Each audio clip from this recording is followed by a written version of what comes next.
Welcome into another episode of the Radio.com Sports Fantasy Football Show. My name is Steven Andress, and we are continuing to get you ready for draft season. This episode looking at tight ends and specifically breakout candidates for the 2019 season. And stick around later in the show. We are answering your Twitter questions in our Mailbag segment. I am always ready to answer your questions on Twitter at SportsBySteven, but let's get it started. Let's get right into it. What is our methodology, our strategy for finding breakout candidates, and specifically at the tight end position for 2019? We're looking for players in the past who have been highly efficient, who did more with fewer targets, but now are growing into a bigger role in their respective offenses.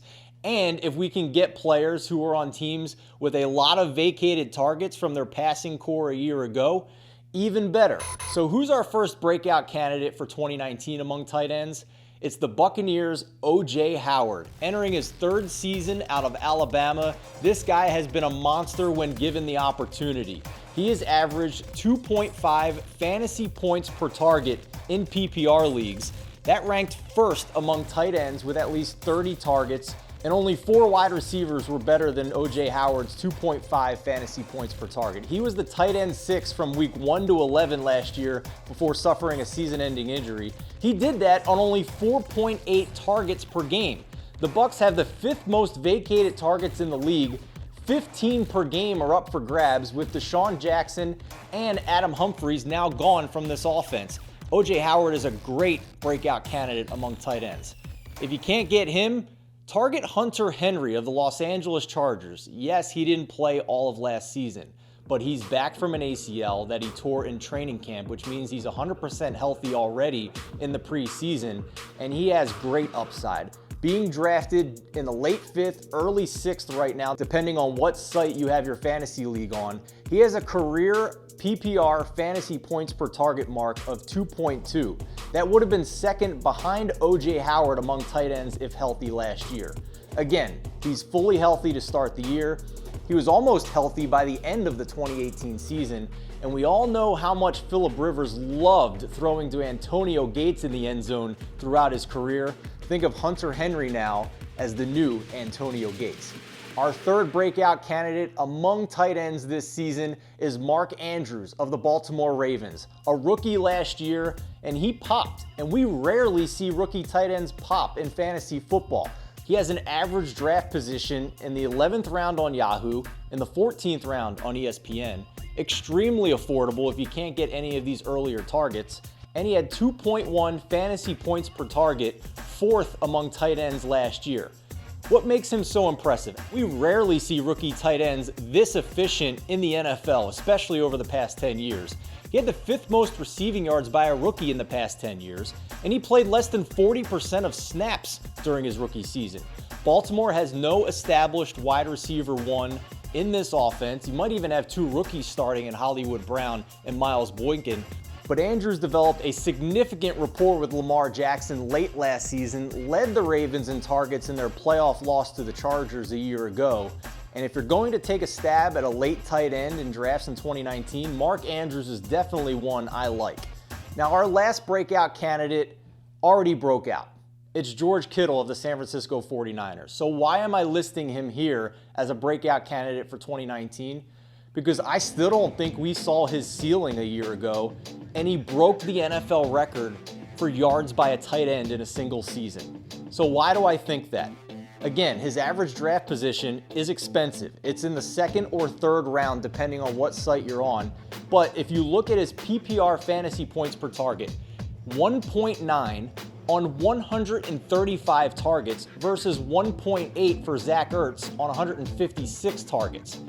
The other players in the NFL who had 1.9 fantasy points per target on 90-plus targets, we're talking about guys like Antonio Brown, Julio Jones, Devontae Adams, A.J. Green. These are huge names in fantasy football. And George Kittle did that with only 5 touchdowns last year. That's ridiculous. He was among the league leaders in red zone targets last year and also targets inside the 10-yard line, and he only had 2 red zone touchdowns. He has not come anywhere near his ceiling for touchdowns entering his third season. So if I'm going to miss out on Travis Kelce and I'm looking at either George Kittle or Zach Ertz early in drafts, it's clear to me. I want George Kittle. That touchdown upside is there. The Eagles have added a ton of pass catching options in this offense to go with Zach Ertz that weren't there a year ago, most notably Deshaun Jackson and now a healthy Alshon Jeffrey. I like George Kittle in an offense without an established wide receiver one, with Jimmy Garoppolo now back healthy in this offense. Time now for our mailbag, where we answer your fantasy football questions. You can hit me up on Twitter at SportsBySteven. I'm always happy to answer your fantasy football questions throughout the season. And our first one today comes from Philly Nick 808, who has a tight end question. And it's, is it worth it to use a third-round pick on a tight end like Ertz or Kittle, as opposed to shoring up your wide receivers or running backs? Well, believe it or not, I've actually been looking at drafts where these two are creeping up into the second round because guys who miss out on Travis Kelce and want an elite tight end don't want to take the chance of waiting until the third. I would not take either of these two in the second round because it's the opportunity cost of losing a bona fide stud running back or wide receiver in that second round. I would rather take one of those elite running backs or wide receivers and wait to get O.J. Howard or Hunter Henry in the 5th or 6th round. Now, if these two guys, Ertz and Kittle, drop down to the 3rd round, I'm clear. I want George Kittle over Zach Ertz, and that's where I'm comfortable taking him. Because of all the reasons I said just a few minutes ago, Kittle has that massive touchdown upside in 2019. Our second question looks outside the tight end position. This one coming from ThatBoy3 on Twitter, who asks, which young wide receiver 3 is primed for a wide receiver 1 breakout? Now, I'm looking at wide receivers being drafted outside the top 24 this season. That's my definition for a wide receiver 3 in fantasy. So we're looking at that tier of the 25th through the 36th receiver coming off the board in drafts. And there's two names that stand out to me as potential wide receiver ones on their own teams. Now, I don't know if they're going to be a wide receiver 1 in fantasy, but they are the top option in their passing offense. And that's Chicago Bears' Allen Robinson and also Christian Kirk of the Arizona Cardinals. Robinson has about a 6th or 7th round ADP. Kirk is going in the 9th round. But the Bears were 24th in pass attempts under Matt Nagy in 2018, and Allen Robinson was under 100 targets a year ago. Kirk is much more likely to break out this year for the reasons we talked about in the first episode of our Radio.com Sports Fantasy Football Show. Be sure to check that out for more reasons why we like Christian Kirk, as well as some other quarterback, running back, and wide receiver sleepers.